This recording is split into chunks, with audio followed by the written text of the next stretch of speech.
tahimik na sakit. Sinasabi nila ang pinakamatinding sakit ay hindi yung nagpapalakas sa iyo ng sigaw o magpapawasak ng mga bagay. Ang ganitong uri ng sakit, tahimik lang itong kukuha ng iyong hininga. Mararamdaman mo lang ang bigat ng iyong dibdib na para bang nalulunod ka kahit nasa tuyong lupa ka. At ang pinakamasakit, alam mong dalawang taong pinagkakatiwalaan mo ng lubos, yung akala mong hindi ka iiwan nila sa tabi, sila pa palang nagpaplanong magkasama na umalis.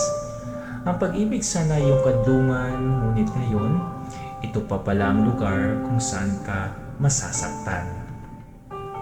Akala ni Liam perpekto na ang kanyang buhay.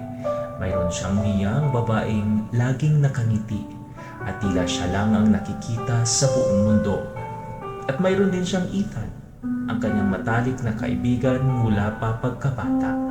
Ang kapatid na hindi niya kailanman nagkaroon, ang taong nakakalam ng lahat ng kanyang mga lihim at hindi siya kailanman iniwan. Sa loob ng maraming taon, silang tatlo ay laging magkasama. Laging sinasabi ni Liam sa kanyang sarili na napakaswerte niya. Pagmamay-ari ko ang kanyang puso at mayroon akong mapagkakatiwalaang kaibigan. Isip niya, hindi na ito maaaring maging mas mali pa. Ngunit ngayon iba na ang takbo. Nararamdaman ni Liam na may kakaiba. Ang mga halik ni Mia ay tila'y napakadali na lang. At kapag tumitingin siya, agad itong lumilipat ng tingin. Si Ethan din, palaging may dahilan na busy, pagod o may mas inuuna. Sinabi ni Liam sa kanyang sarili na nag-iisa lang siyang nag-iisip, na hindi dapat magduda.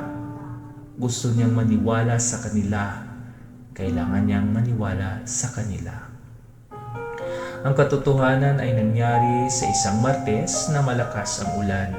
Gusto ni Liam na surprisahin sila kaya bumili siya ng paborito nilang pagkain at tumiritso sa bahay ni Ethan. Hindi siya nag-text o tumawag. Pumasok lang siya sa driveway na nakangiti. Iniisip kung gaano sila kasaya na makita siya. Ngunit ang kanyang ngiti ay agad na nawala sa kanyang mga labi nang tumingin siya sa maliit na bahagyang nakabukas na bintana. Nakita niya sila. Naroon si Mia, yakap si Ethan. Hindi lang sila nag-uusap, nagtatawanan sila na parang si Liam lang sana ang makapagpapatawa sa kanya.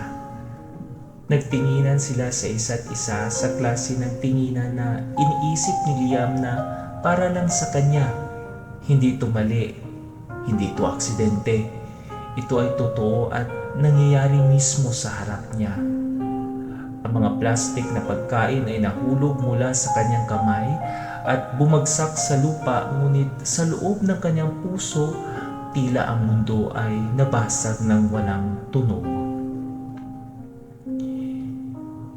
Hindi siya kumatok, hindi siya sumigaw, hindi talaga siya nagkagawa ng anumang tunog. Tumayo lang siya doon sa ulan. Nararamdaman ang lamig na tumatagos sa kanyang damit.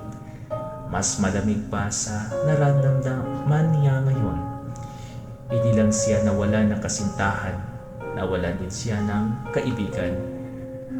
Naunawaan niya na sa bawat pagkakataong sinasabi nila ang mahal kita o nandito lang ako para sa iyo, sa totoo lang, sa isa't isa pala sila nakatingin. Umalis si Liam sa kanyang pinagtataguan, lumingon at naglakad palayo. Naglakad siya palayo sa mga kasinungalingan, palayo sa kanilang pagkakaibigan at palayo sa pag-ibig na hindi pala totoo para sa kanya. Nang gabing iyon, naunawaan niya na minsan na ang mga taong handang tumulong sa iyo kapag ikaw ay nahulog, sila pa pala ang magpapaluhod sa iyo. At ang pinaka ng iisa na lugar sa mundo ay ang pagtayo sa gitna ng dalawang taong mahal mo habang alam mong ikaw lang pala ang hindi kabilang doon. Kung ikaw ngayon ay nasa sitwasyon ni Liam o naranasan mo na ito dati, sana ay makatulong ang mga salitang ito. Huwag mong isisihin ang iyong sarili. Hindi mo kasalanan na ginawa nila iyon sa iyo. Ipinakita lang nila ang kanilang tunay na pagkatao at maswerte ka na nalaman mo ito ng mas maaga. Okay lang masaktan o umiyak. Hindi ka mahina. Kung nalulungkot ka, tao ka lang na may puso. Ilabas mo lang ang lahat ng sakit, ngunit huwag ka nang manatili doon. Hindi ikaw ang nawalan, silang nawalan ng taong totoo at sinserong nagmamahal sa kanila. Ikaw, nakaligtas ka lang sa mga kasinungalingan at sa mga taong hindi karapat-dapat sa iyong pagmamahal. Alamin ang iyong halaga, hindi mo kailangan magpakumbaba o mamanglimos para lang mahalin ka. Ang tunay na pag-ibig, hindi ka gagawing mahiyain o masasaktan. Karapat-dapat ka sa taong ikaw lang ang pipiliin, wala nang iba. Magpatuloy ka lang, mahirap ngayon, ngunit lilipas din ito. Huwag mong hayaan na dahil sa maling tao, mawawalan ka ng paniniwala sa pag-ibig. May mas magandang plano ang Diyos para sa iyo. Tandaan na ang taong nanloko hindi dahil kulang ka, kundi dahil kulang sila sa paggalang at katapatan. Huwag ka nang pumalik, lumakad ka palayo, at hanapin ang kaligayahan na para talaga sa iyo.